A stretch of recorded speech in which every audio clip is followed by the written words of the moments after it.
अब दूसरा आर्य सत्य है, और दूसरा आर्य सत्य इतना बड़ा है कि अगले 1-2 घंटे दूसरे आर्य सत्य में ही है। पर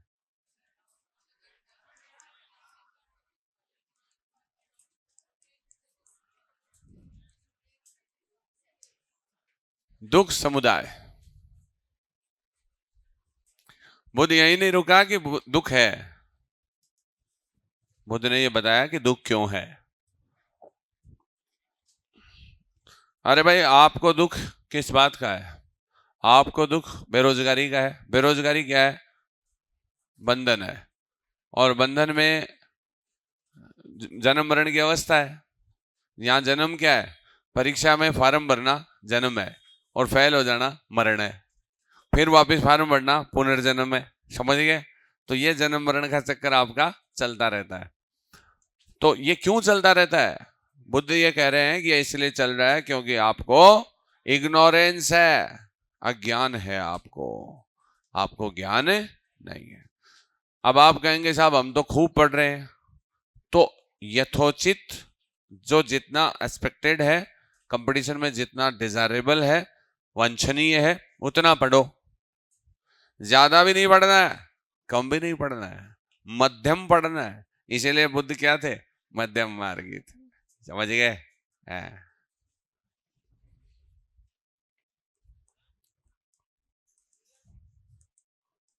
दुख का कारण है। क्या कारण है?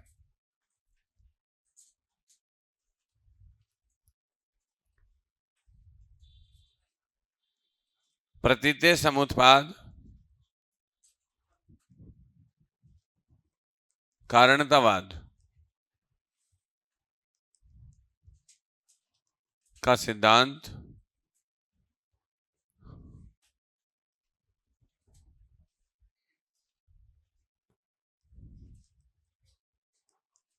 दुख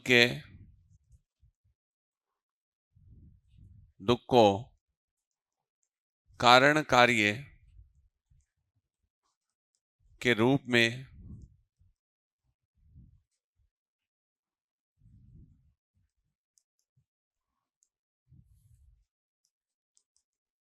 प्रस्तुत करता है।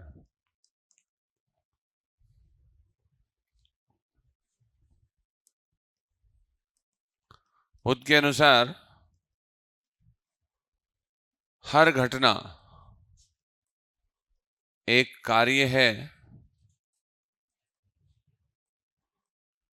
जिसका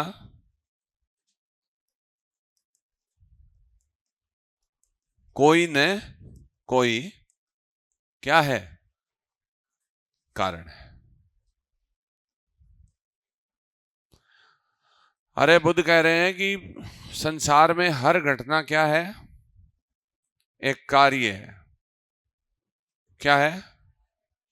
हाँ, और उसका कोई न कोई कारण है। इसे ही बोलते हैं कारण कार्य सिद्धांत। जैसे यार बीज है वो कारण है, तो पौधा कार्य है। ये जो अपना पोडियम है ये कार्य है, तो इसका कारण लकड़ी है। लकड़ी का कारण पौधा है, पौधे का कारण बीज है, बीज का कारण वृक्ष है। ऐसे वापस रिसाइकलिंग चलते रहते।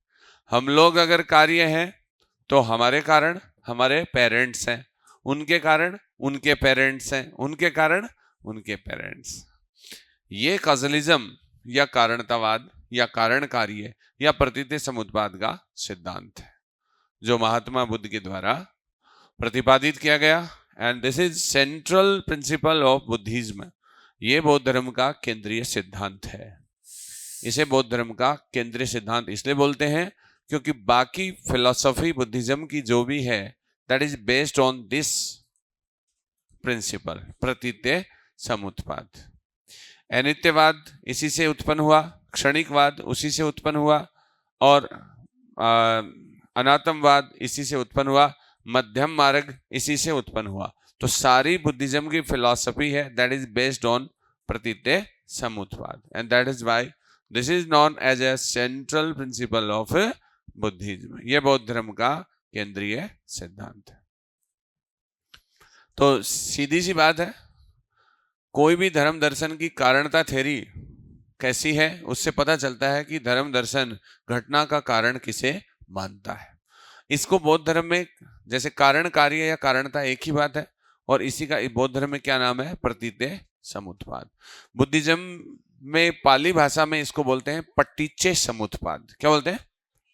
हाँ, तो प्रतीत्य समुत्पाद या पट्टिच्चे समुत्पाद दूसरे आर्य सत्य में प्रतिपादित किया गया है, और जो बौद्ध धर्म का कारणता सिद्धांत है या कारणता की व्याख्या करता है, अर्थात कारण कार्य की व्याख्या करने वाले सिद्धांत का नाम बौद्ध धर्म दर्शन में क्या है, प्रतीत्य समुत्पाद। जो प्रतीत्य समुत्पाद का ज्ञाता है वह धर्म का ज्ञाता है, ऐसा बौद्ध धर्म में बताया गया है।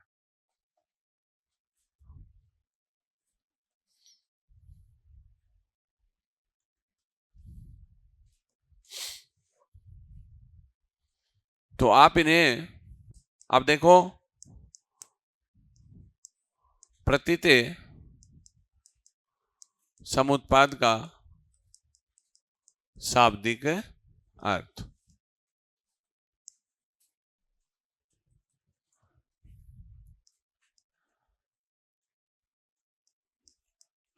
यह शब्द पाली भाषा के पट्टिच्चे समुत्पाद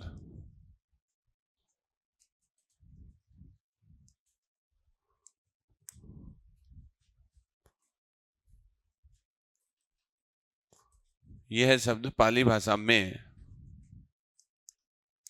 पट्टिच्चे समुत्पाद के नाम से जाना जाता है।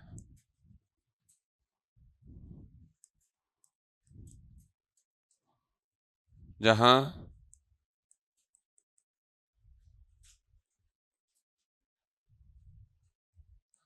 प्रतीत्य समुत्पाद दो शब्दों से मिलकर बना है।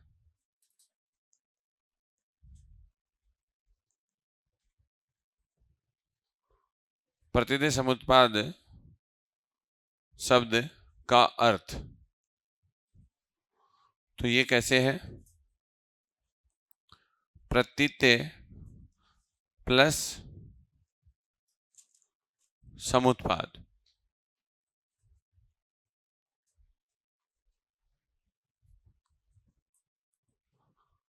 तस्मिन् सति इदं भवति, अर्थात इसके उत्पन्न होने से इसकी उत्पत्ति होती है।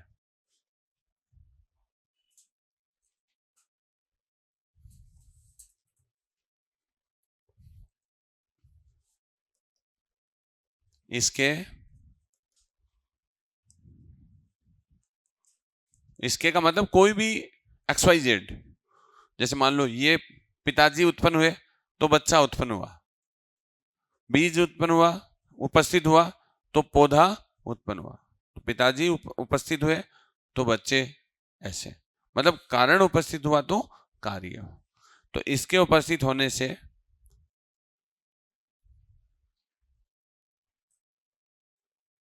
इसकी उत्पत्ति होती है। ये इसका लिटरल मीनिंग है, जिसको हम बोलते हैं इसका शाब्दिक अर्थ।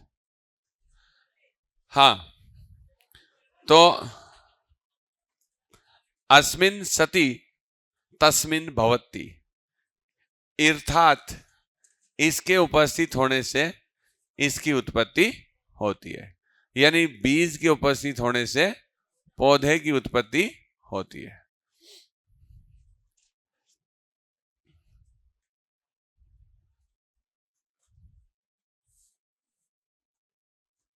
तो इसका क्या नाम है, अस्मिन् सति तस्मिन् भवति।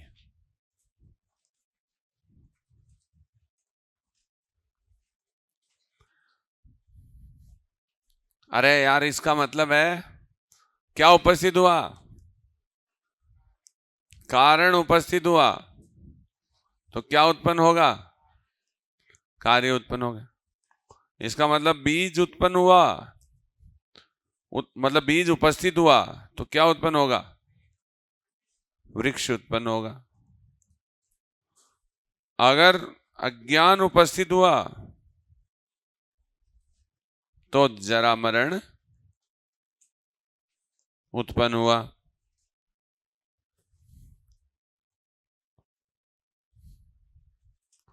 ये क्या है? कारण है। अज्ञान क्या है? जरा मरण क्या है? कार्य है। और यही सबसे बड़ा क्या है? दुख है। तो दुख का कारण क्या है? अज्ञान। समझ गए? तो इस अगर ये उपस्थित होता है तो ये उत्पन्न होता है। अगर सही पढ़ाई नहीं होती है, अज्ञान उपस्थित होता है आपके घर में, तो आपकी बेरोजगारी उत्पन्न होती है। अब इसका मतलब दूसरा है, अस्मिन ना सती तस्मिन ना भवती। अर्थात ये उपस्थित ना हो तो ये उत्पन्न नहीं होगा। समझ गए? हाँ, अज्ञान की वजह से भूख लग रही है। अगर ज्ञान की भूख है तो वो ज्ञान की भूख से अज्ञान की भूख समाप्त हो जाएगी और तुम्हें केवल रब दिखता है। कब दिखता है? जब ज्ञान होता है। भूख दिखती है कब दिखती है? जब अज्ञान होता है। देखो, यहीं पे समझा देता हूं। नोट में ऐसे नोट इधर लगा लेना, नीचे रखना है। अब इसका दूसरा मतलब क्या होता है कि जैसे हमने यहां पे देखा अस्मिन सती, तो अस्मिन ना सती, तो तस्मिन ना भवति।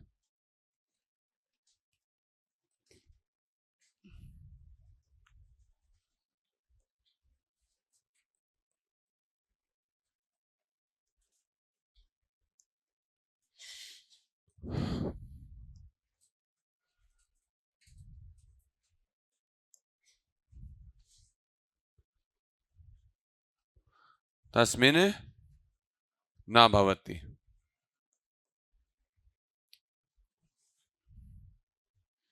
इसका मतलब है अगर यह उपस्थित नहीं हो तो यह उत्पन्न नहीं होगा।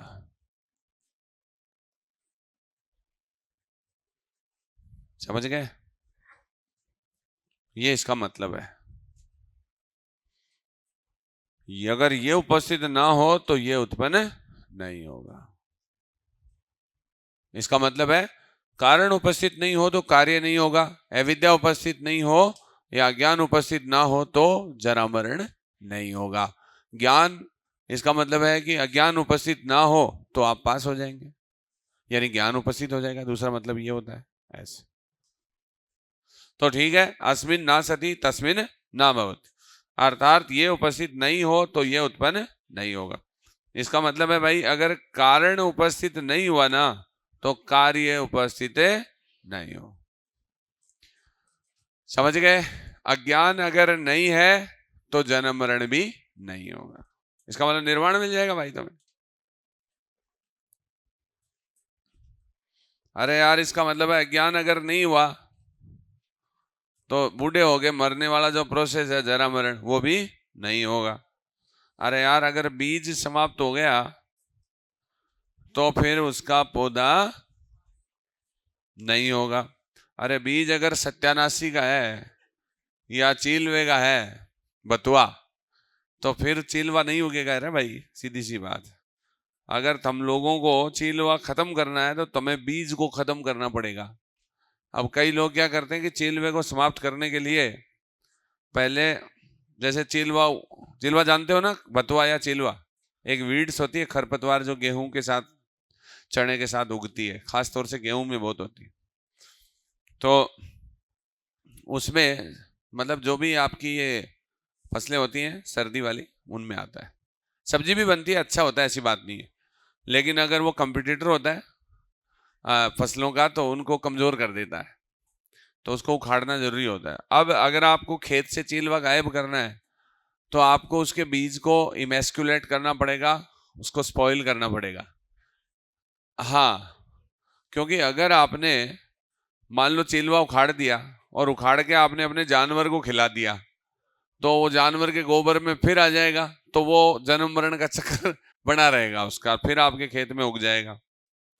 फिर मान लो आपने ये सोचा कि यार चलो ठीक है मैं बाहर फेंक देता हूँ, आपने बाहर फेंक दिया जोड़ में, और वहां आपने अपने जानवर को छोड़ दिया तो वहां खा के वापिस आ जाएगा और फिर आके आपको वापिस उत्पाद दे देगा, फिर वापिस उग जाएगा। तो ये भी जन्म मरण, मतलब जन्म मरण का चक्कर बना ही रहेगा उस चिलवे का।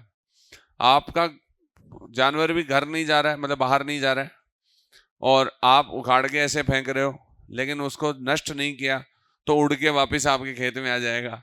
तो ये सारे तरीके हैं वो जन्म मरण के चक्कर में पड़ने के हैं चिलवे के।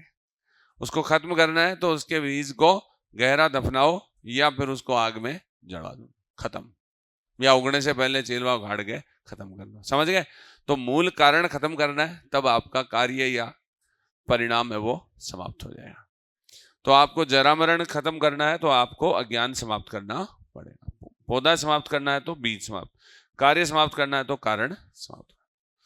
तो इसका मतलब प्रतीति समुत्पाद का सिद्धांत जो है उससे हमें निर्वाण का रास्ता भी मिलता है। क्या मिलता है? एक बहुत ही अच्छा सवाल इसमें आ सकता है और वो ये है, प्रतीति समुत्पाद का अतिव्यापन कौन से आर्य सत्य में है? तीसरे में भी है भाई। प्रतिपादन तो दूसरे में है लेकिन उसका प्रभाव तीसरे में भी है, इसलिए उसको अतिव्यापन बोलते हैं, ओवरलैपिंग। क्या बोलते हैं? हाँ, स्पेशल नोट, अल्ट्रा नोट लगाओ।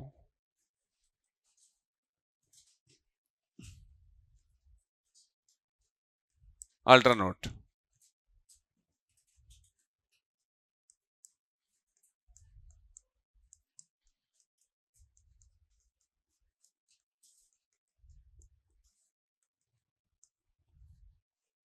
प्रतीति समुत्पाद का सिद्धांत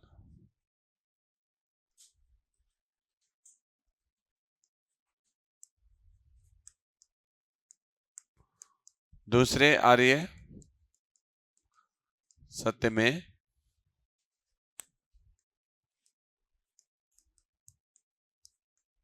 प्रतिपादित किया गया है, लेकिन इसका अतिव्यापन, अतिव्यापन का मतलब विस्तार है,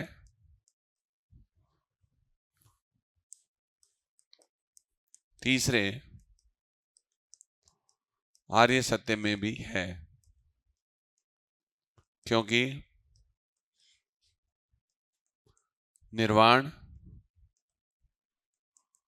यानी दुखों के अभाव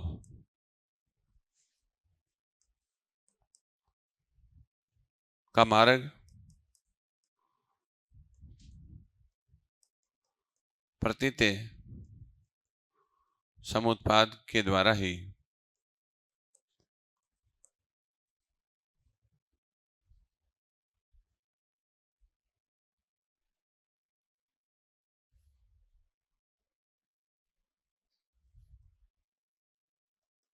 प्राप्त किया जाता है।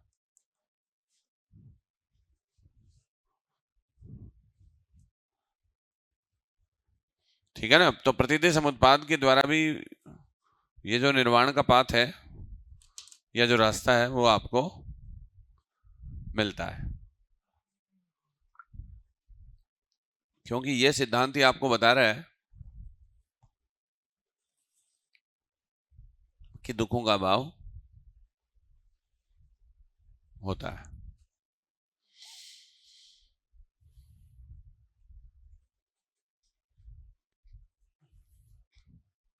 अब देखिएगा, प्रतीति समुत्पाद के कई और भी नाम हैं, जैसे द्वादश निदान नाम है इसका, क्योंकि दुखों की व्याख्या 12 कड़ियों के रूप में की गई है, इसलिए इसे द्वादश निदान कहते हैं। भाव चक्र भी है क्योंकि इसकी 12 कड़ियां जो हैं वो मस्तिष्क के ऊपर अपना भाव छोड़ती हैं संस्कारों के तौर पे। भव चक्र या संसार चक्र भी कहा गया है क्योंकि ये संसार में आने का जो रास्ता है उसकी व्याख्या करती हैं कि आदमी कैसे अविद्या से संस्कार से होता हुआ जाति और जरा मरण तक जाता है। तो संसार की या इस संसार में आने की जो प्रोसेस है उसको एक्सप्लेन करती है। प्लस हमारे मस्तिष्क के ऊपर इन हर कड़ियों का एक इम्पैक्ट पड़ता है। तो भव, अभाव और संसार में आने का व्याख्या करने के कारण भव, भव का मतलब संसार और भाव का मतलब उसका एक विचार जैसे अपन बोलते हैं वो छोड़ती है। और एक द्वादश निदान यानी दुखों की जो व्याख्या है वो 12 प्रकार से की गई है, 12 कड़ियों से, इसलिए इसका नाम द्वादश निदान है। ठीक है। प्रतीते समुत्पाद है ही, पटीचे समुत्पाद, प्रतीते समुत्पाद, भावचक्र, भावचक्र, संसार चक्र, द्वादश निदान, कारणता सिद्धांत, कारण कार्य। There are lot of name of this, right. मतलब सबका एक ही है।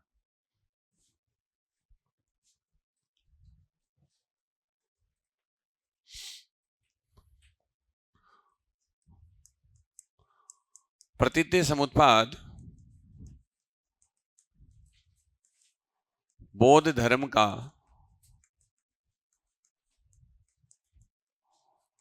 केंद्रीय सिद्धांत है।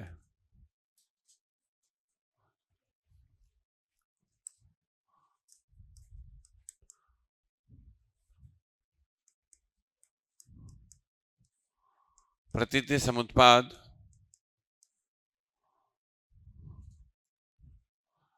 केंद्रीय सिद्धांत है क्योंकि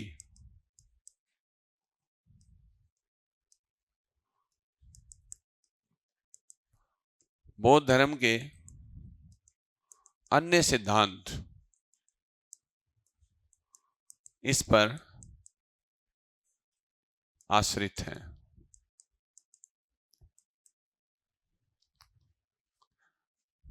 जैसे अनित्यवाद, क्षणिकवाद, अनात्मवाद, मध्यम मार्ग आदि।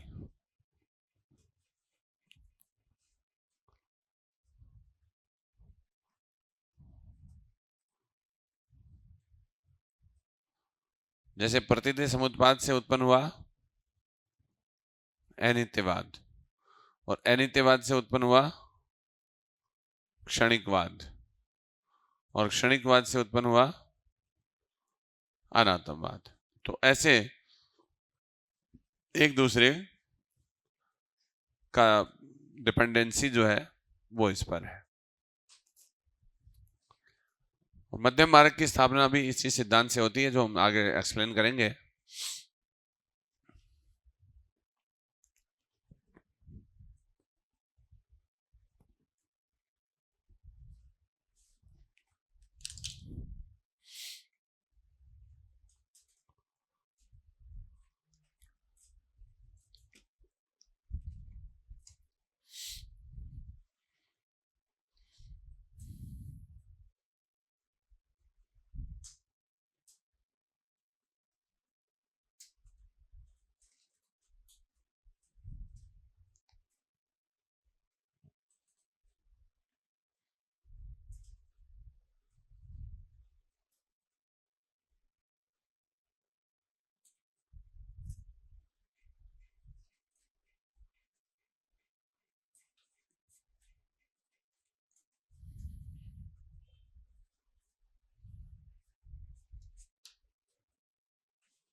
हाँ, तो भैया प्रतीति समुत्पाद की छोटी मोटी बातें हमारी हो गई हैं।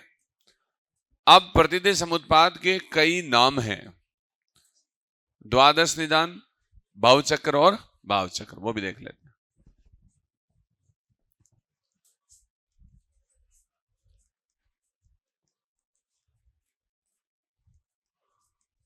प्रतीति समुत्पाद के अन्य नाम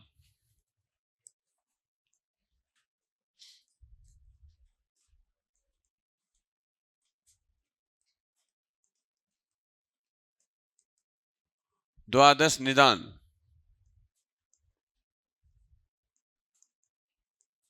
भाव चक्र या संसार चक्र।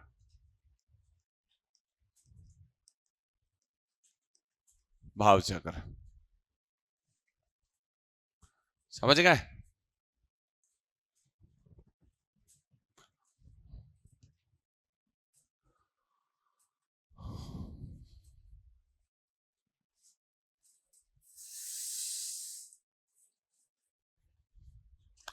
अब पहला जो है ये ज्यादा पॉपुलर है, द्वादश निदान, यानी 12 कड़ियां। क्या है?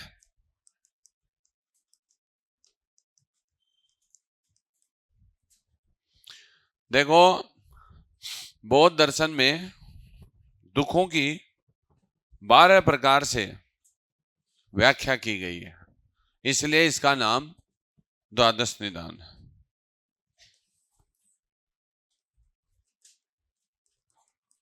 दुखों की व्याख्या 12 कड़ियों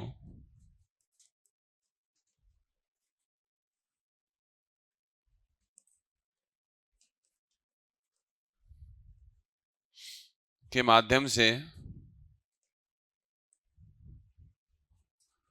की गई है।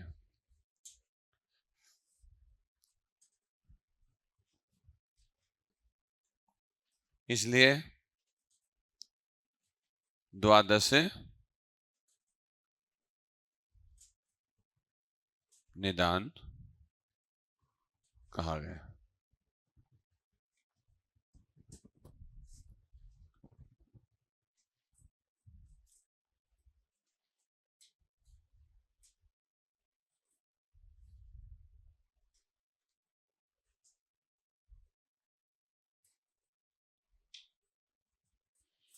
अब प्रतिद्य समुत्पाद है वो संसार में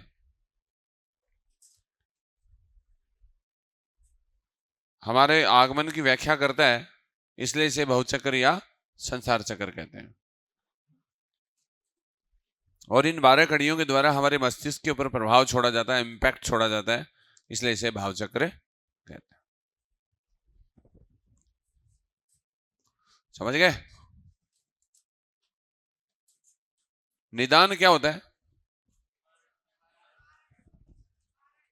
कारण होता है, कारण होता है, निवारण नहीं होता है। क्या होता है? कारण होता है। जैसे हम बोले कि डायग्नोस जिसको बोलते हैं, क्या बोलते हैं? डायग्नोस। जैसे आपकी बीमारी को का निदान, तो आप यहां निदान का मतलब उपचार नहीं समझे, उपचार अलग होता है, निदान अलग होता है। निदान का मतलब कारण होता है। क्या होता है? हाँ, तो ये दुखों की जो व्याख्या है उसके 12 एक तरीके से कड़ियां जो है वो उन दुखों के कारणों को उजागर किया गया है कि एक्चुअल ये एक प्रोसेस है जिसकी वजह से इसको द्वादश निदान कहा गया है। डायग्नोज अलग होता है, उपचार अलग होता है। निदान व उपचार, रोग का निदान और उपचार। इसका मतलब पहले हमारी जो जांच होती है उनके अंदर पता चलता है कि आदमी को बुखार इसलिए आ रहा है, तो इसलिए किस लिए, वो कारण कि साहब जुकाम हो गया है या फिर सर्द हो गई है या दस्त हो गए हैं, पेट खराब हो गया है या कहीं इन्फेक्शन हो गया है, लाइक दिस, फिर उसका उपचार होता है। तो ये निदान का मतलब कारण से है।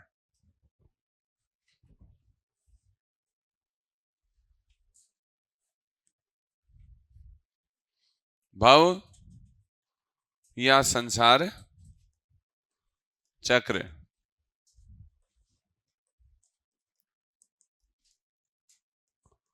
प्रतिद्य समुत्पाद संसार की व्याख्या करता है, इसलिए इसे भवचक्र या संसार चक्र कहते हैं। अरे भाई, हम लोग इस दुनिया में कैसे आए,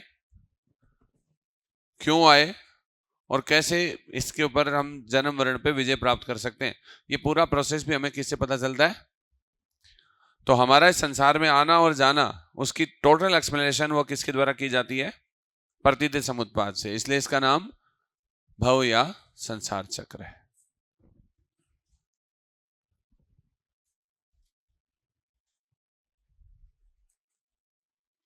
यानी हमारे संसार में आने की व्याख्या करता है कि भाई हम किस तरीके से आए हैं। दुनिया में आए हो तो पढ़ लो, थोड़ा थोड़ा जी लो, थोड़ा थोड़ा लिख लो, थोड़ा थोड़ा पी लो, थोड़ा थोड़ा सो लो। हाँ, बैठे बैठे सो जाते हैं। तो ये भाव या संसार की व्याख्या करता है कि अविद्या से संस्कार होते हैं, संस्कार से फिर विज्ञान होता है, फिर नाम रूप होता है ना, फिर षडायतन होता है, फिर स्पर्श होता है, वेदना होती है, तृष्णा होती है, फिर उपादान होता है, फिर भव होता है, फिर जाति होता है, फिर जरा मरण होता है। इस तरीके से अविद्या से लेकर जरा मरण तक की कुल 12 कड़ियों शटक शटक शटक होती है।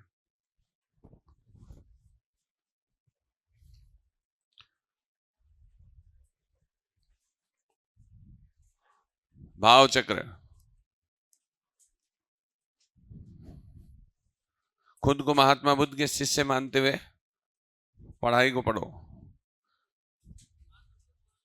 महात्मा बुद्ध को शास्ता बोलते थे, शास्ता। और बौद्ध धर्म में बड़ों को भंते और छोटों को आयुष्मान बोला जाता है। अपने से जो भी छोटे हैं उनको आयुष्मान बोलो, आयुष्मान खुराना नहीं, आयुष्मान।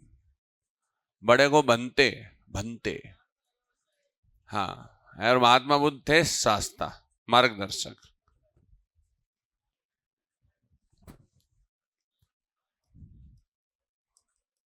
प्रतीति समुत्पाद की 12 कड़ियां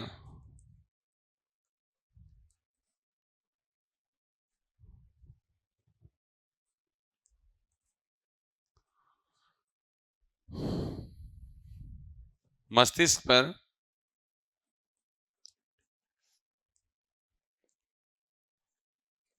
अपना प्रभाव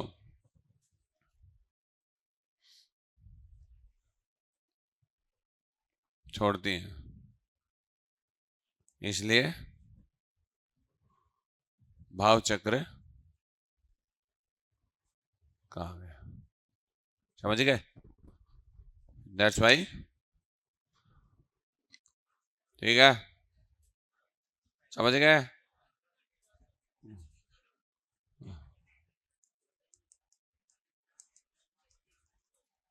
बारह कड़ियां। हाँ, 12 कड़ी।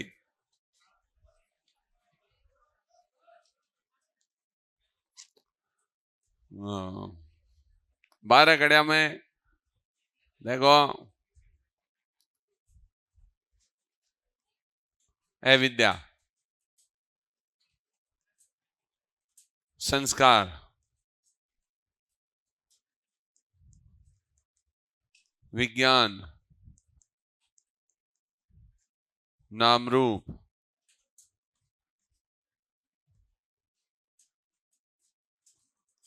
षडायतन, स्पर्श,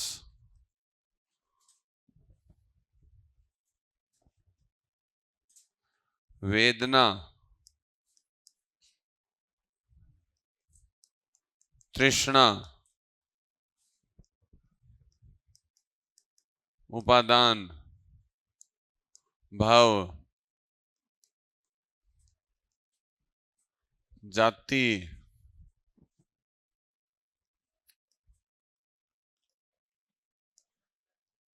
जरा मरण। ये सब कितनी कड़ियां होगी? 12 कड़ियां। 1 2 3 4 5 6 7 8 9 10 11 और 12। तो टोटल कितनी कड़ियां हैं? 12। बस आपको ऐसे रखना है एक बार।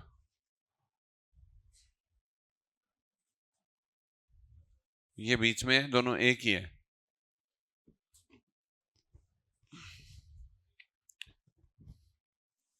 इनके अर्थ भी हम सबके समझेंगे, क्या मतलब होता है इनका। लेकिन अविद्या की वजह से जरा मरण है, राइट। यहां पे हम इसकी व्याख्या करेंगे, उससे पहले हम ये जान लेते हैं कि ये कारण कार्य सिद्धांत है। क्या है इसका मतलब? इसके जो लेफ्ट में होगा वो कारण होगा, राइट में होगा वो कार्य होगा। यहां जो कुछ भी आप देख रहे हो उसका राइट एंड है वो इसका कार्य है, और इसका लेफ्ट है वो कारण है। अगर हम इन दोनों की बात करें तो यहां पे कारण कौन सा है, और अगर इन दोनों की बात करें तो, समझ रहे हैं आप? तो संस्कार इसका तो कार्य है, इसका विज्ञान इसका तो कारण है, और इसका नाम रूप इसका तो कारण और इसका ऐसे। समझ गए? समझ गए? लेकिन दो ऐसे होंगे जिसमें कारण और कार्य में से एक एक ही होगा वो। अब अविद्या क्या है? केवल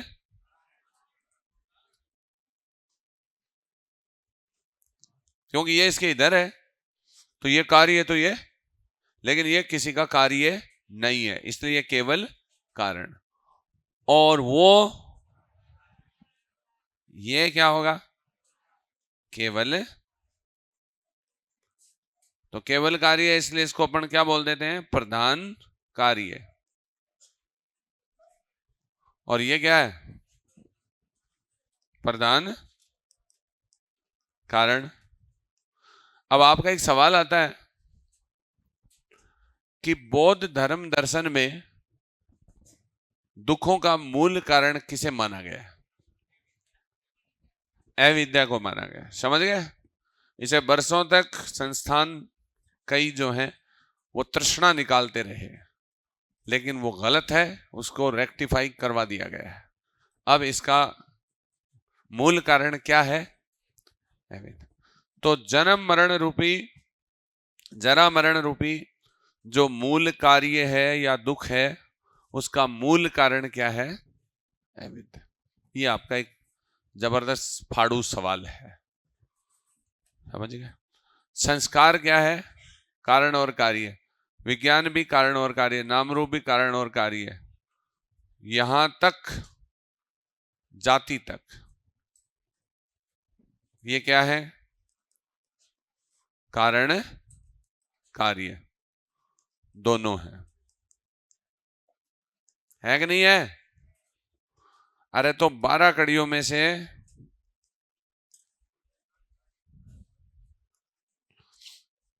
केवल कारण और केवल कार्य और कारण और कार्य।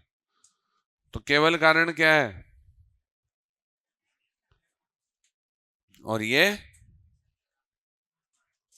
जरा मरण, और बाकी 10 कड़ियां। बाकी 10 कड़ियां क्या है? कारण कार्य दोनों है।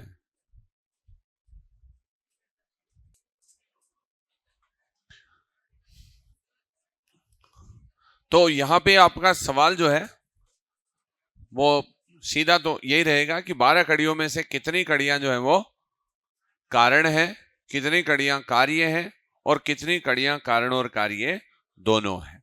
समझ गए? तो बात हमारी ये है कि प्रतिदिन समुत्पाद की 12 कड़ियां हैं।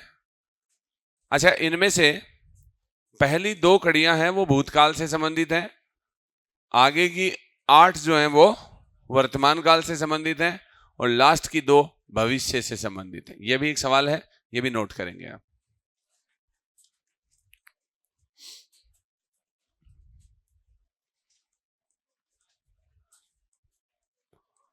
भूतकाल की कड़ियां,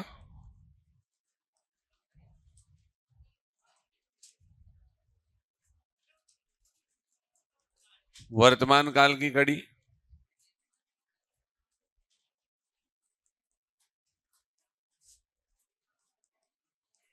भविष्य की कड़ियां।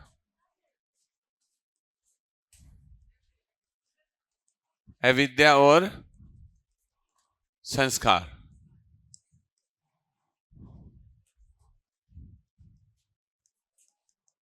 विज्ञान से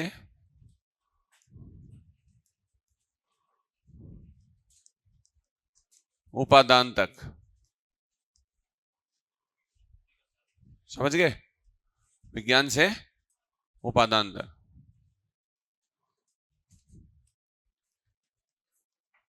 और यह है जाति और जरा मरण।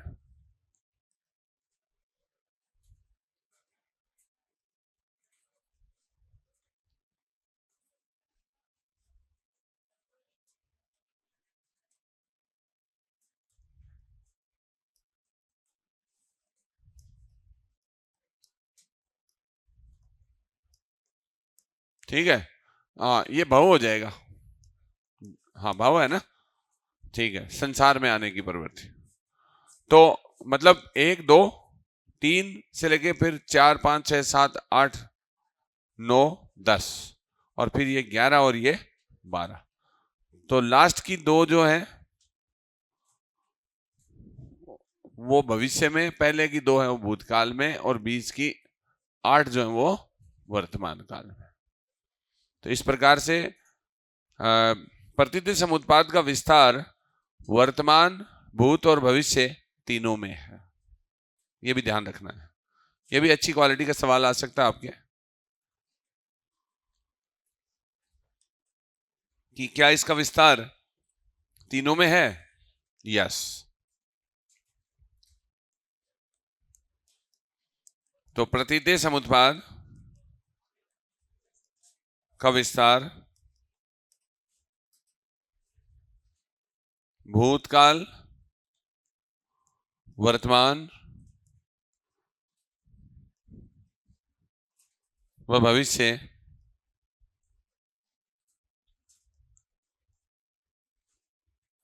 तीनों में है।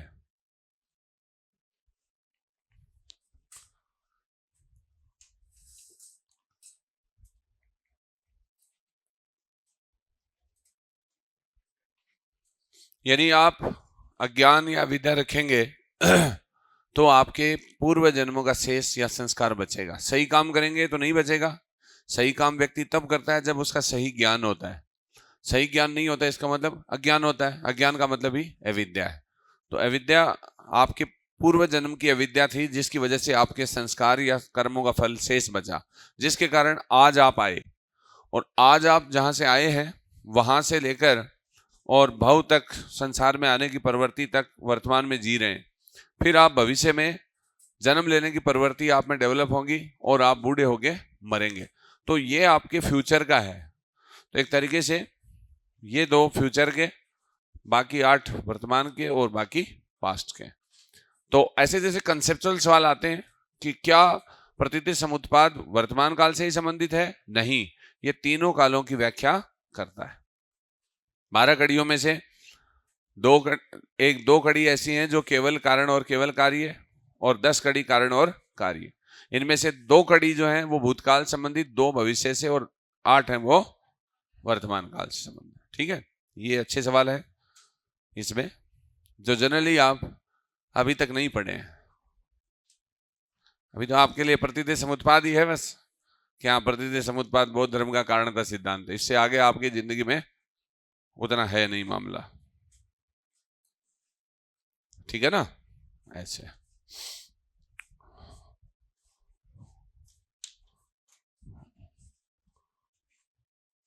तो ठीक है, तो इसका जो विस्तार है वो प्रतीति समुत्पाद तीनों कालों में भी रहता है। राइट, प्रतीति समुत्पाद दूसरे आर्य सत्य और तीसरे में, दोनों में। एक सवाल ये भी आ सकता है आपका कि प्रतीति समुत्पाद का विस्तार कौन कौन से आर्य सत्य में है? तो आर्य सत्य नंबर 2 और 3 दोनों में है, क्योंकि है तो दोनों में। मान लो ऑप्शन ऐसा आ जाए कि प्रतीति समुत्पाद सिद्धांत का अतिव्यापन या विस्तार पाया जाता है, तो नंबर 1, नंबर 2, 2 एंड 3, 4, उस दिन आपका सवाल 2 एंड 3 राइट होगा। क्योंकि निर्वाण का रास्ता भी आपको कहां से पता चल रहा है? प्रतीति समुत्पाद के द्वारा ही चल रहा है। अरे जब आपको ये पता चले कि साहब ये बंधन का कारण है, तो आप उस कारण को हटा के तो निर्वाण या मोक्ष की प्राप्ति करेंगे ना भाई। इसलिए तीसरे का जुगाड़ भी किस में है? दूसरे में है, मतलब प्रतिदेय समुत्पाद में ही है, इसलिए। ठीक है, अब हम देखते हैं कि भाई इनका मतलब क्या है। मतलब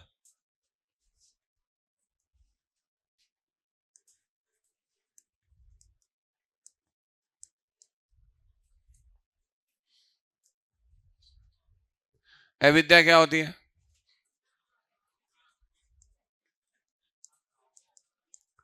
चार आर्य सत्यों का सही ज्ञान नहीं होना, यथार्थ को अयथार्थ समझना, अयथार्थ को यथार्थ समझना, मिथ्या को सत्य समझना, सत्य को मिथ्या समझना, मतलब सही ज्ञान नहीं होना।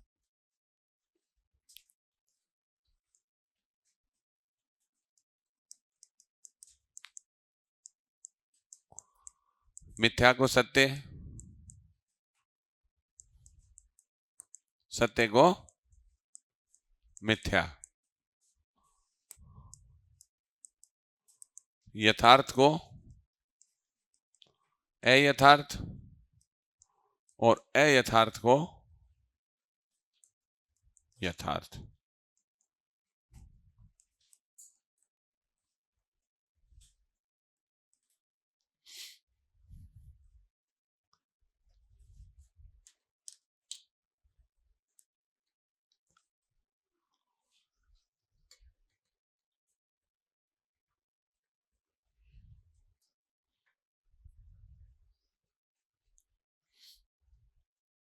यह विद्या है, अज्ञान है।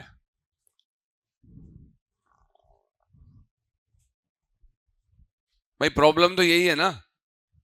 जैसे मान लो आप ये समझ लो कि जब जब मान लो मनुष्य मरता है तो हम रोते हैं, क्यों?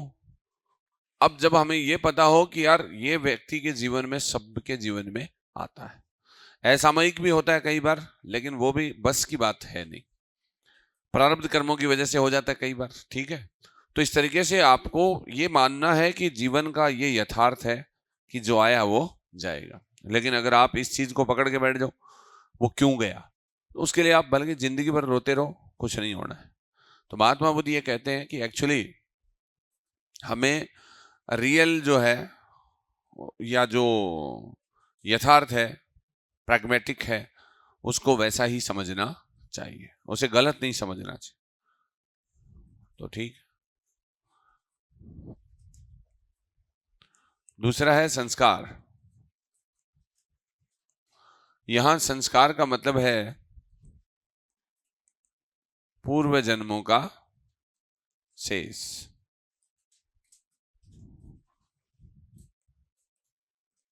या हम कह सकते हैं कर्म फलों का शेष। आपका जो भी पूर्व जन्म है उसमें जो भी आपने गलत कर्म किए हैं उनका शेष बचेगा, और जिसके बचेगा वही पैदा होगा, जिसके नहीं बचेगा वो पैदा नहीं होगा। सीधी सी बात है, अगर आपने सही ढंग से पढ़ाई की तो आप पास हो जाएंगे, इसका मतलब आपको निर्वाण मिल जाएगा, इसका मतलब आपका कोई भी ड्यू बचा हुआ नहीं है, शेष नहीं रहेगा। और नहीं पढ़ाई की, अज्ञान है, तो फेल हो जाएंगे, तो शेष क्या बची? बेरोजगारी। समझ गए? ये तब तक चलता रहेगा जब तक आप सही ज्ञान प्राप्त नहीं कर लेंगे। तो पूर्व जन्म और पुनर्जन्म का जो कंसेप्ट है that is based on ignorance, वो अज्ञान पर आधारित है। अज्ञान रहेगा तो आपका संस्कार आएगा, सीधी सी बात। अगर ये नहीं है तो ये नहीं है। तो सबसे बड़ी बात यह है कि अगर हमें पुनर्जन्म को रोकना है, डेथ एंड बर्थ साइकिल को रोकना है, तो हमें सबसे पहले अविद्या को कंट्रोल करना पड़ेगा। अगर वहीं से आप कड़ी को खत्म कर दोगे तो आगे की 11 कड़ियां बनेंगी नहीं। समझ गए? सही पढ़ाई कर लो, पास हो जाओ, संस्कार नहीं बचेगा, शेष कुछ भी नहीं बचेगा, वरना बेरोजगारी शेष बचेगी, और फिर बार बार परीक्षा का फॉर्म भर के फेल होते रहोगे और दुख मिलते रहेंगे। बंधन की अवस्था यही तो है, जन्म मरण के चक्कर में पड़ के दुख भोगते रहना ही बंधन है। और इससे छुटकारा मोक्ष या निर्वाण है। और वो किससे मिलेगा? विद्या से या ज्ञान से मिलेगा। ठीक ना? क्या बुद्ध क्या बोल के गए थे? आप लोगों के लिए बोल के गए थे कि एक वक्त ऐसा आएगा 21वीं सदी में युवा पढ़ाई के लिए मुंह बाएगा। अज्ञान है ना, इसलिए धीरे धीरे ज्ञान हो जाएगा तो शाणे हो जाओगे। फिर तीसरा है विज्ञान।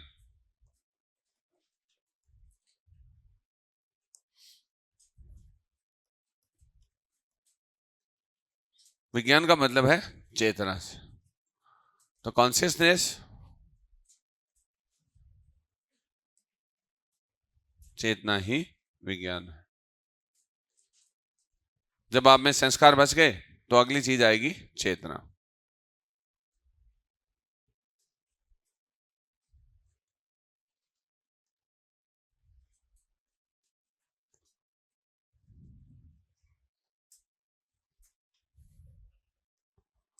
फिर आएगा नाम रूप। नाम रूप है संपूर्ण शरीर आपका बनेगा। फिर है षडायतन। जब आपका शरीर बन गया है तो आप में 6 इंद्रियां डेवलप होंगी। क्या होंगी?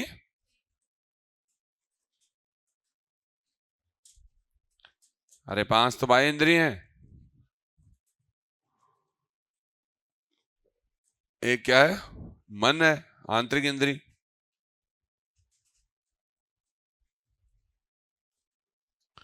फिर स्पर्श है।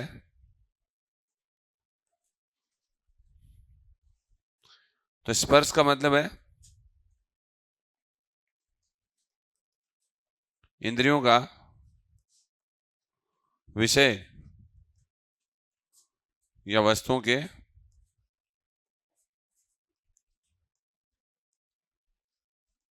संपर्क में आना।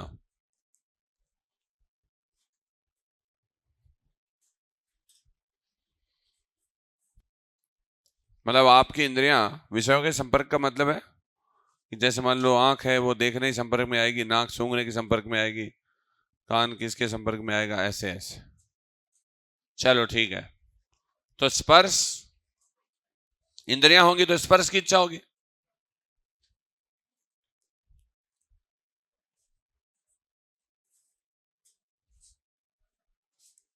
वेदना पूर्व जन्मों की सुखात्मक व दुखात्मक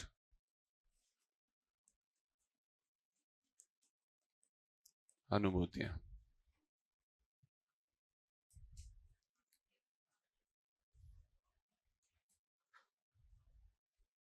पूर्व जन्मों की सुखात्मक व दुखात्मक अनुभूतियां मतलब आपकी जो भी गुड और बैड, जो भी आपकी अच्छी अनुभूति रही है वो फील होती है। समझ गए? तो वो वेदना होती है।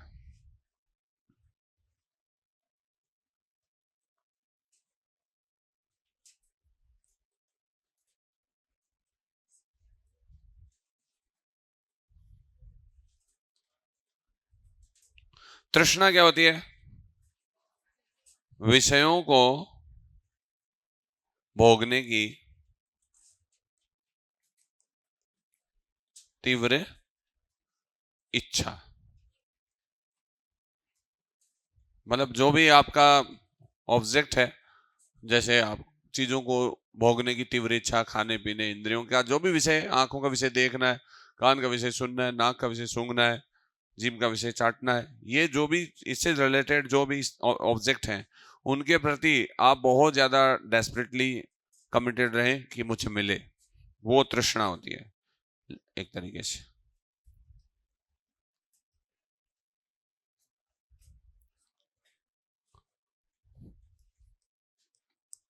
उपादान है क्या?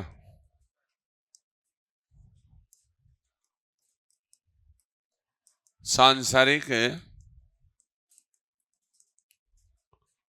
विषयों में आसक्त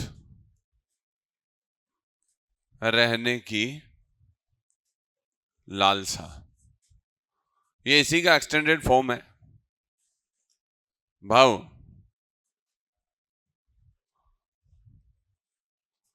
संसार में आने की इच्छा, जाति बार बार जन्म लेने की टेंडेंसी या प्रवृत्ति, या बार बार जन्म ले ऐसी प्रवृत्ति जाति होती है। और जरा मरण लास्ट है, और इसका सिंपल सा मतलब है बूढ़े होकर मरना।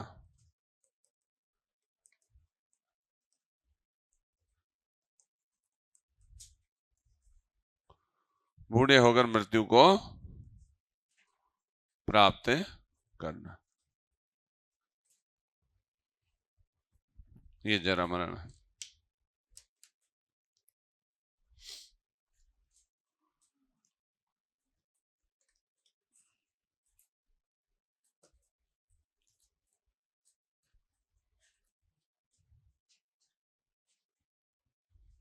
चलो ठीक है, तो आपको ये नहीं होना है, बूढ़े होकर मरना नहीं है, तो क्या खाएं? बाजरे की रोटी खाएं।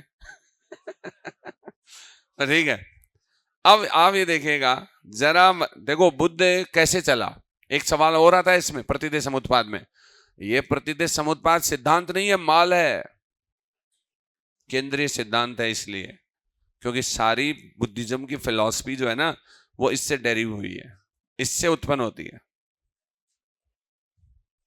देखो भैया, हमने पीछे कुछ कड़ियां पड़ी थी, ये रही, राइट। इसमें आप देखिएगा महात्मा बुद्ध किधर से किधर गए थे? कार्य से कारण की ओर। यानी प्रतिदेश समुत्पाद की 12 कड़ियों में वो कारण से कार्य की ओर नहीं गए। जनरली फिलोसफर जो होते हैं वो कारण से कार्य की तरफ जाते हैं, उसको बोलते हैं अनुलोम। क्या बोलते हैं? अनुलोम मेथड। अनु का मतलब पीछे, यानी कारण फिर उसके पीछे ऐसे ऐसे ऐसे, तो भाई कार्य के पीछे क्या है? कारण, ऐसे ढूंढा, ठीक है, तो कारण फिर कार्य फिर ऐसे, तो वो ऐसे गए।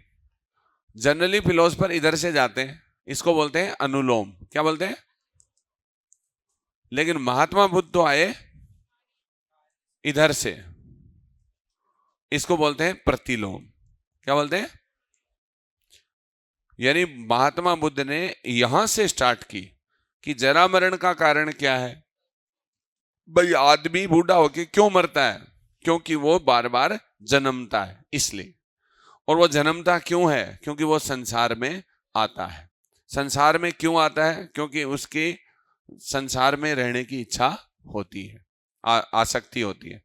वो क्यों होती है? क्योंकि उसे विषयों को तीव्र भोगने की इच्छा होती है। ये क्यों होती है? उसके पूर्व जन्म की सुखात्मक और दुखात्मक अनुभूतियां उसे इस ओर ले जाती हैं। ये क्यों हो रहा है? क्योंकि हमारे अंदर स्पर्श इंद्रियों का विषयों के साथ संपर्क होता है। ये क्यों होता है? क्योंकि इंद्रियां हैं 6। इंद्रियां कहां से बनी है? शरीर से। और ये क्यों, कहां से? चेतना से। और चेतना का कारण क्या है? संस्कार, यानी पूर्व जन्मों का शेष। पूर्व जन्मों का शेष क्यों बचता है? अविद्या के कारण। तो बुद्ध महावैद्य हैं, डॉक्टर हैं, फिजिशियन हैं, जो कार्य से कारण की ओर आते हैं। जनरली कारण से कार्य की ओर जाते हैं, लेकिन ये ऐसे आते हैं, ठीक है। तो इसको क्या बोला गया? हाँ, प्रतिलोमात्मक पद्धति। तो स्पेशल नोट लगाना है, बुद्ध ने प्रतिदेश समुत्पाद में कार्य से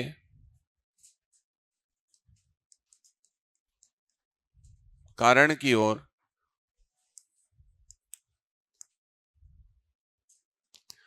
बुद्ध ने प्रतिदे समुत्पाद में कार्य से कारण की ओर का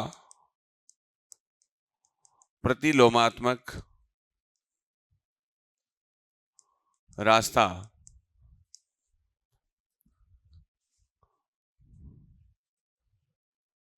कार्य से कारण की ओर की प्रतिलोमात्मक पद्धति यानी रास्ता अपनाया। अर्थात वो कहां आ रहे हैं, देखो वो बेसिकली कहां से चले हैं, जरा मरण से। तो ये जो कड़ी है इससे चले हैं और इसका कारण किसको ढूंढा इन्होंने, अविद्या, मूल कारण। तो प्रतिलोमात्मक पद्धति अपनाई। बुद्ध ने प्रतिदे समुत्पाद में कार्य से कारण की ओर की प्रतिलोमात्मक पद्धति अपनाई।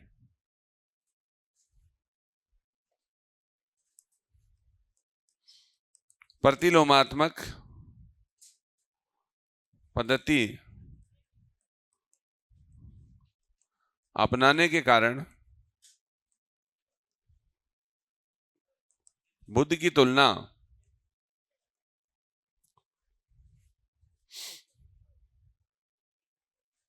महावैद्य,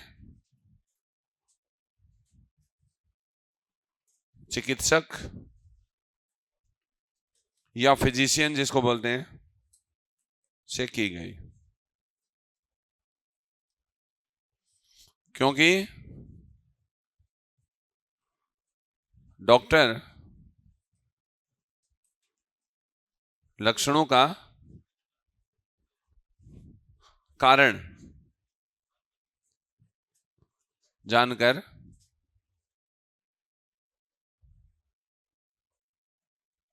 बीमारी का इलाज करता है। भाई जैसे डॉक्टर आपको पूछेगा भाई आपके क्या लक्षण है, तो आप बताओगे साहब मेरे ये हो रहा है, ये हो रहा है, तो फिर वो उसका कारण ढूंढेगा कि इसकी वजह क्या है। तो ऐसे ही बुद्ध ने जरा मरण को लक्षण मान के और उसका कारण अविद्या ढूंढा। तो it's this pattern was just followed by Buddha as a physician.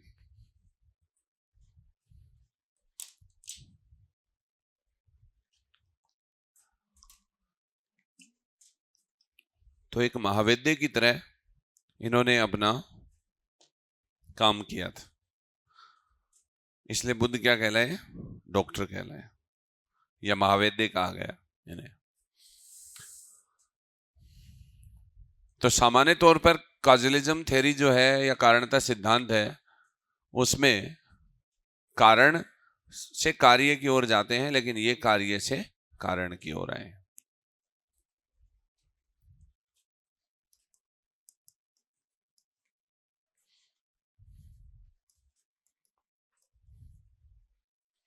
यही है प्रतिलोम।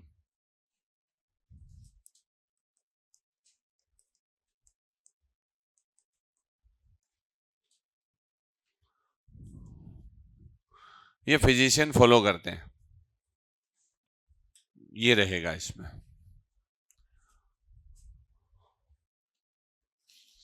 अब देखिएगा प्रतिदे समुत्पाद के कुछ डेरिव जो हमने देखे थे कि इसके ऊपर कुछ और सिद्धांत बेस्ड हैं, उनको भी हम यहीं पर डिस्कस करेंगे।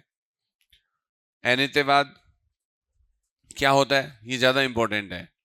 क्षणिकवाद, अनात्मवाद, ये भी बौद्धिज्म के अन्य सिद्धांत हैं, लेकिन हमारे लिए उनको हम लेटरली डिस्कस करें, लेकिन इससे पहले हम अनित्यवाद को डिस्कस करते हैं।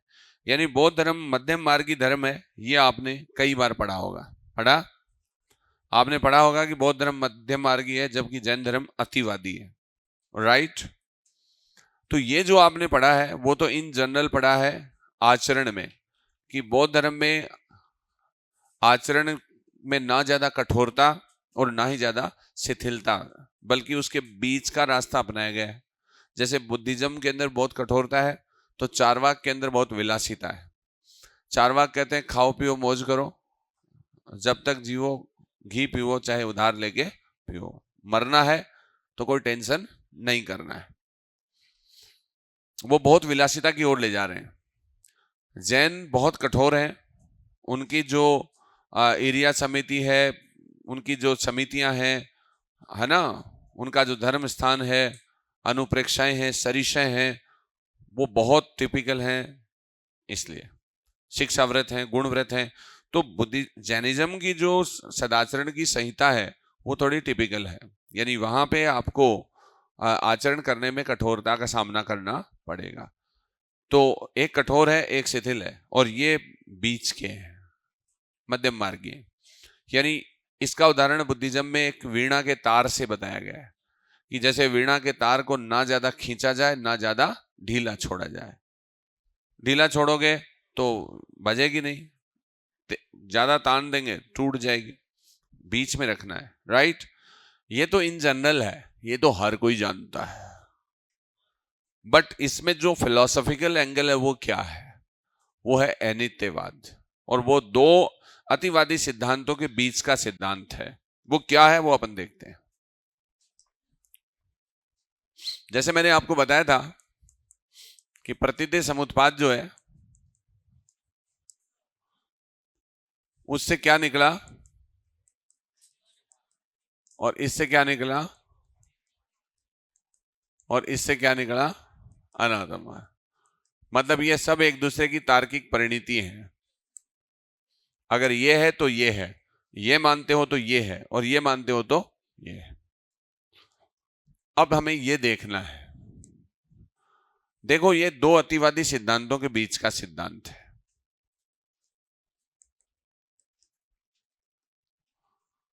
अनित्यवाद बौद्ध दर्शन का मध्यम मार्गी सिद्धांत है, जो वेदांत दर्शन के शाश्वतवाद,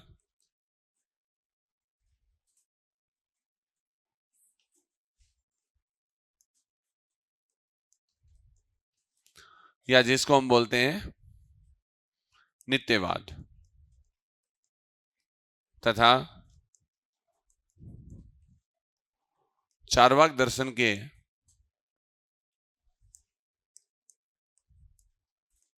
उच्छेदवाद के बीच का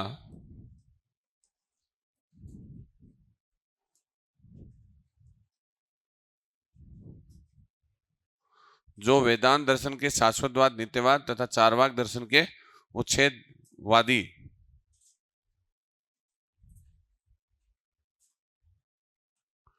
दो उच्छेदवादी नामक दो अतिवादी दार्शनिक सिद्धांतों के बीच का मध्यम मार्गी दार्शनिक सिद्धांत है। यह आपको जानना है।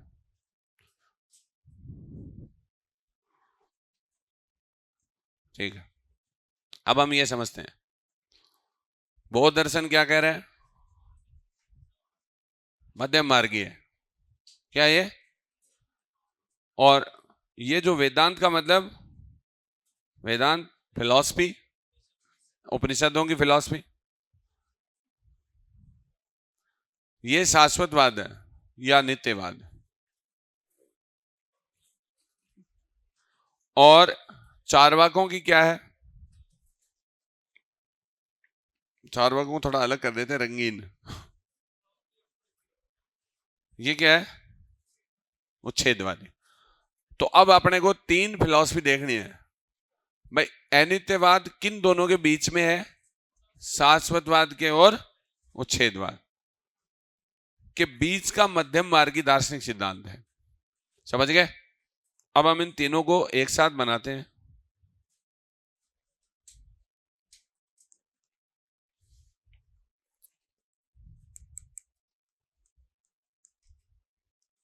शाश्वतवाद। देखो शाश्वतवाद क्या है, आप अपन ने वेदांत फिलॉसफी में या उपनिषदों में पढ़ा था कि ब्रह्म त्रिकालाबाधित है। क्या है?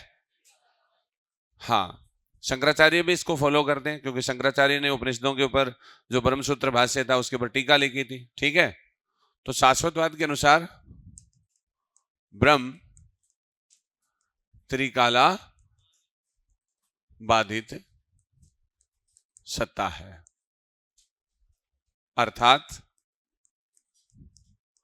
यह शाश्वत या नित्य सत्ता है जो कभी नष्ट नहीं होता है।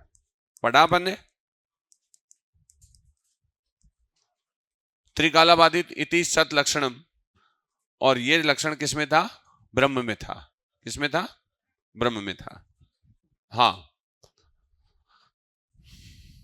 दूसरा सिद्धांत है वो है उच्छेदवाद का सिद्धांत। उच्छेदवाद चार्वाक का है। इसके अनुसार मृत्यु के समय कुछ भी शेष नहीं बचता है।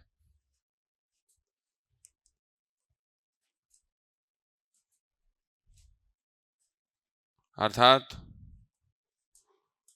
मृत्यु के समय समूल नष्ट हो जाता है।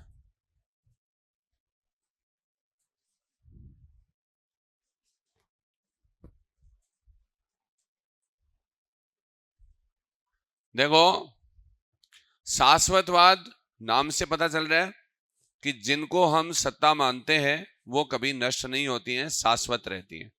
तो जैसा कि वेदांत दर्शन में क्या है, त्रिकालाबाधित इति सत लक्षणम, अर्थात जो कभी नष्ट नहीं हो, अर्थात हमेशा बनी रहे, वो सत है। तो वो सत्ता किसकी है? ब्रह्म की है। वो सत्ता किसकी है? ब्रह्म की है। तो ब्रह्म को क्या माना गया है? शाश्वत माना है। तो शाश्वतवाद का सिद्धांत कहता है कि जो वास्तव में सत्य होती हैं चीजें वो कभी नष्ट नहीं होती हैं। राइट। इधर चार्वाक दर्शन क्या कहता है? चार्वाक दर्शन ये कह रहा है, भाई ये तो किसका? वेदांत का। ये किसका है? चार्वाक का। चार्वाक कहता है कि वास्तव में कुछ भी शेष नहीं बचता है। अरे मान लो उपनिषद जो वेदांत फिलॉसफी है उसके अनुसार मृत्यु के दिन शरीर तो चला जाता है क्योंकि वो तो मिथ्या है, राइट ना। लेकिन आपका जो ब्रह्म है या परमात्मा है वो कभी नष्ट नहीं होती है। आत्मा मान लीजिए, आत्मा परमात्मा में अद्वैत है, तो वो त्रिकालाबाधित है, तो वो कभी नष्ट नहीं होती है। तो वास्तविक सत्ताएं कभी नष्ट नहीं होती। और ये कह रहा है कि कोई भी सत्ता ऐसी नहीं है जो शाश्वत रहे, वो सारी सत्ताएं नष्ट हो जाती। मृत्यु के दिन कुछ भी शेष है। तो ये दोनों अतिवादी हैं। एक कह रहा है कि मृत्यु के दिन सब कुछ नष्ट हो जाता है, और एक कहता है कि जो वास्तव में होता है वो कभी नष्ट ही नहीं होता। तो एक कह रहा है नष्ट नहीं होता और एक कह रहा है समूल नष्ट हो जाता है। ये दोनों अतिवादी हैं। अब इन दोनों के बीच में अनित्यवाद है। अनित्यवाद ये कहता है कि अगर अज्ञान है ना तो कर्म फल बचेंगे, कर्म फलों का शेष आएगा, तो कुछ न कुछ बचेगा। तो अज्ञान की वजह से क्या बचा? संस्कार। क्या बचा? तो इसका मतलब मृत्यु हो गई मान लो किसी व्यक्ति की, लेकिन फिर भी अज्ञान से अगर उसने काम किए तो उसके कर्मों का फल बच गया। इसका मतलब मृत्यु के समय कुछ बच गया है। वो क्या है? संस्कार है। लेकिन अगर वही व्यक्ति ज्ञान प्राप्त कर ले तो उसका बचा हुआ संस्कार भी समाप्त हो जाएगा, अर्थात उसे कर्म फलों से छुटकारा मिल जाएगा और जन्म मरण से छुटकारा मिल जाएगा, वो दोबारा नहीं आएगा। इसका मतलब जो बचा है वो नष्ट हो जाएगा। इसी को बोलते हैं अनित्य। क्या बोलते हैं? परिवर्तनशील हैं चीजें। जो बच गया है वो नष्ट भी हो जाएगा। ऐसा नहीं है बच गया वो नष्ट नहीं होगा।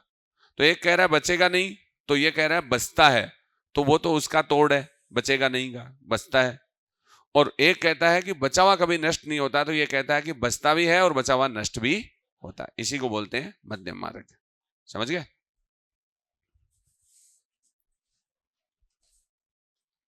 अब एक परिभाषा में हम इसको लिख देंगे, अनित्यवाद।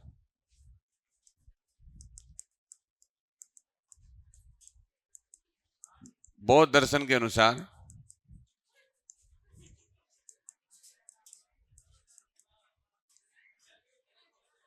अनित्यवाद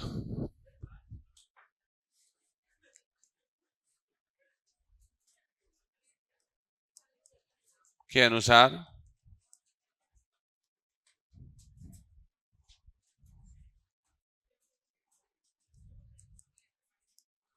अज्ञान के कारण संस्कार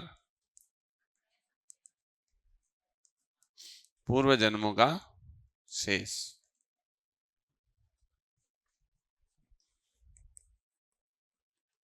बचता है। उच्छेदवाद का खंडन।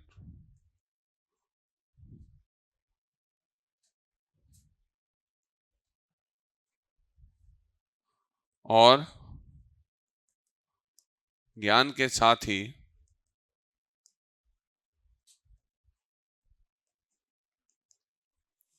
बचे हुए संस्कार नष्ट हो जाते हैं। ये किसका खंडन है? शाश्वतवाद का खंडन। इस प्रकार अनित्यवाद एक मध्यम मार्गी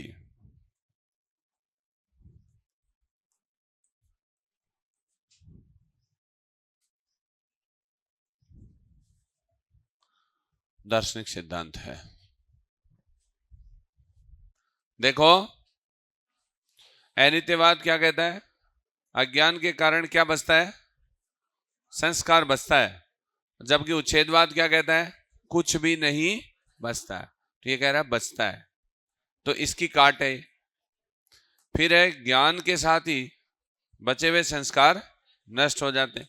शाश्वतवाद क्या कहता है? कि जो बचता है वो कभी नष्ट नहीं होता है। तो ये कह रहा है कि नहीं, अगर ज्ञान हुआ तो वो नष्ट भी हो जाएगा। तो इसलिए वो दोनों जो अतिवादी सिद्धांत हैं, उनके बीच की सिद्धांत है वो कौन सी है? अनित्यवाद। अरे चीज अनित्य है, आई चली गई, तो आई और चली गई, यही क्षणिकवाद है। और यही बौद्ध धर्म की सबसे बड़ी सफलता थी कि उन्होंने संसार में परिवर्तनशीलता की व्याख्या कर दी। और उन्होंने यह भी बताया कि जिस चीज में बदलने की कैपेसिटी नहीं होती है, वो चीज अस्तित्वमान नहीं हो सकती है। एग्जिस्टेंस केवल उसका है जो चेंजेबल है। क्या है वो? तो चूंकि पहले कोई चीज बची, अब नष्ट हो गई, इसका मतलब चेंज हो गया है। क्या हो गया? यस। तो इस तरह की दो जो एक्सिस थ्योरी थी, उनको डिस्ट्रॉय करके बौद्ध धर्म में अनित्यवाद के रूप में मध्यम मार्गी विचारधारा आई। इसे ही बौद्ध धर्म का मध्यम मार्गी सिद्धांत कहते हैं। इसलिए महात्मा बुद्ध और उसकी थ्योरी दुनिया के अंदर अपना डंका बजा चुकी थी। इसीलिए मैथ्यू अर्नोल्ड ने लाइट ऑफ एशिया में महात्मा बुद्ध को एशिया का ज्योतिपुंज कहा था। इसलिए एल बासम ने कहा था कि महात्मा बुद्ध भारत भूमि पर पैदा होने वाले सबसे महान व्यक्ति थे। Was a wonderful one. समझ गए ये बात? तो ठीक है ना? ओके। तो ये मध्यम मार्गी दार्शनिक सिद्धांत। अब एक नोट लगा सकते हैं और उसमें आप ये लिख सकते हैं, सामान्य अर्थ में बौद्ध धर्म को मध्यम मार्गी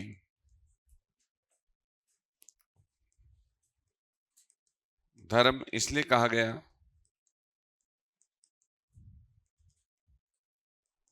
क्योंकि यह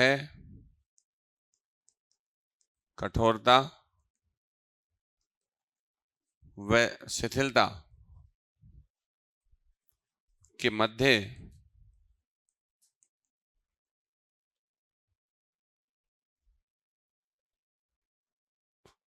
यहां पे लिख लेंगे, यह आचरण की कठोरता व शिथिलता के मध्य का रास्ता अपनाता है। अर्थात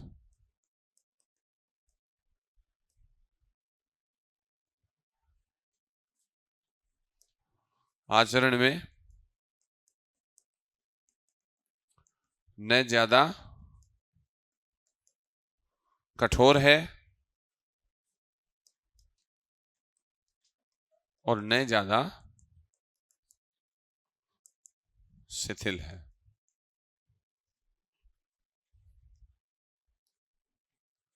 वीणा के तार से मध्यम मार्ग का की व्याख्या की गई है।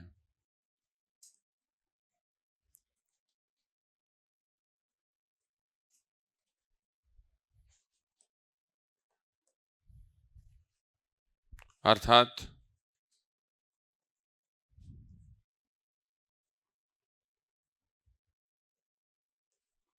वीणा के तार को न ज्यादा खींचा जाए व न ढीला छोड़ा जाए।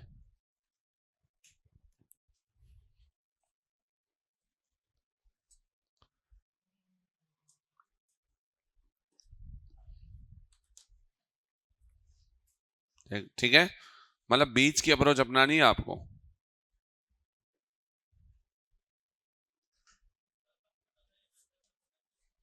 भाई ज्यादा खींचोगे टूट जाएगा, ढीला छोड़ोगे तो वीणा बजेगी नहीं। वीणा को अगर आपको प्ले करना है तो आपको मध्यम मार्गी तरीका अपनाना है, उसको न ज्यादा टाइट रखना है न ज्यादा ढीला रखना है।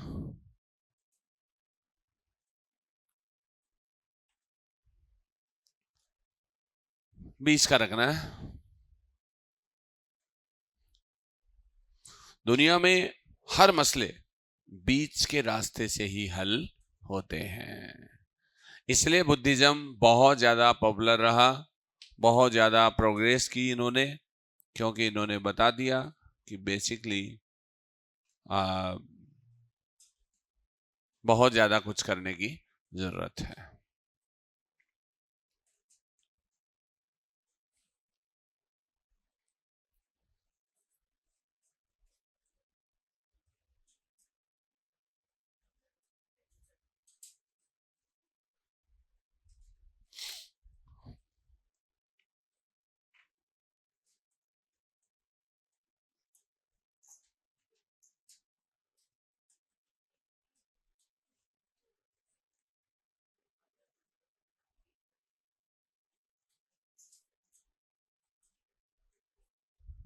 ठीक है, तो मध्य मार्ग आपको मेरे हिसाब से एकदम क्लैरिटी में समझ में आ गया होगा। आचरण का मतलब है कि बौद्ध धर्म में जैसे जैन धर्म जैसी कठोरता भी नहीं है, तो वहीं चारवाक जैसी शिथिलता भी नहीं है, वो आचरण में। और उसका एग्जाम्पल उन्होंने किससे दिया? वीणा से दिया, कि वीणा के तार को बहुत ज्यादा टाइट भी नहीं करना है, बहुत ज्यादा ढीला भी नहीं छोड़ना है, वरना वीणा को प्रॉपरली बजाना है तो बीच में रखो, ना ज्यादा टाइट ना ज्यादा ढीला। ऐसे ही आपकी लाइफ में जो आपका लाइफस्टाइल है उसको आप बहुत ज्यादा आलसी तरीके से भी ना जिए, और बहुत ज्यादा आपको ऐसे आग लगा देंगे, फोड़ देंगे, तोड़ देंगे, ऐसे भी नहीं करना है। इसलिए स्टूडेंट्स के ऊपर भी लागू होता है कि बहुत सारे स्टूडेंट होते हैं, या तो बहुत ज्यादा प्रमाद या आलस में चले जाते हैं, या फिर वो बहुत ज्यादा ऐसे 2-3 दिन के अंदर उड़ते हैं और उसके बाद में एकदम से नीचे आके गिर जाते हैं, क्योंकि उनका स्वास्थ्य खराब हो जाता है। एक दिन में सिलेबस समाप्त करने की सोचते हैं, और कई सोचते हैं कि सालों करेंगे। ऐसा नहीं है, आपको बीच में आके करना है, सिलेबस भी करना है और अपना ध्यान भी रखना है। तो ये मिडल पाथ है। ये तो ऐसे है। दूसरा, दार्शनिक अर्थ में मैंने बताया कि दो अतिवादी विचारधाराएं हैं, एक शाश्वतवाद है, एक उच्छेदवाद है। उन दोनों के बीच में अनित्यवाद है। अब इसका मतलब यह हुआ कि जो बचा है वो जाएगा, जो आया है वो जाएगा। तो इसका मतलब पहले वो चीज थी और अब वो नहीं है। इसका मतलब क्या हुआ? वो अनित्य है। अनित्य का ही दूसरा मतलब क्या होता है? क्षणिक। क्या होता है? क्षणिकवाद, मोमेंट्रीनेस। उत्पादन क्षय, उत्पादन क्षय। उत्पादन कैसे हुआ? बचा। और क्षय कैसे हुआ? चला गया। तो आपके आइडियाज भी आते हैं, चले जाते हैं। हम भी दुनिया में आते हैं, चले जाते हैं। बुरा समय आता है, चला जाता है। अच्छा भी आता है और चला जाता है। ऐसे ही दुनिया की हर चीज है, उसमें लगातार चेंज होता है, चाहे सजीव हो और चाहे निर्जीव। हर चीज में बदलाव होता है। यही महात्मा बुद्ध समझाने में सफल रहे थे, और इसको बोलते हैं क्षणिकवाद। क्या बोलते हैं? यानी कोई भी वस्तु 2 क्षण मौजूद नहीं है, बल्कि एक क्षण है।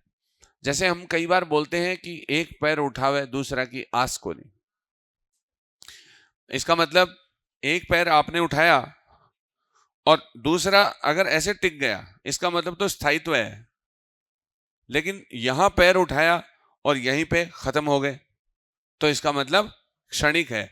एक क्षण में ही बदल गया खेल। समझ गए? तो ये चीजें हैं, समझ गए? ऐसे ही दुनिया में हर चीज बदल रही है। जैसे हम लोग बड़े हो रहे हैं तो हमारा बॉडी स्ट्रक्चर बदल रहा है, हमारी सेल्स बदल रही हैं, हमारी आइडियाज बदल रहे हैं, हमारी मैच्योरिटी बदल रही है, हमारी परिस्थितियां बदल रही हैं। हम पहले दुख में थे, अब आनंद में है। अब पहले आनंद में थे, अब दुख में है। Everything is going to be change.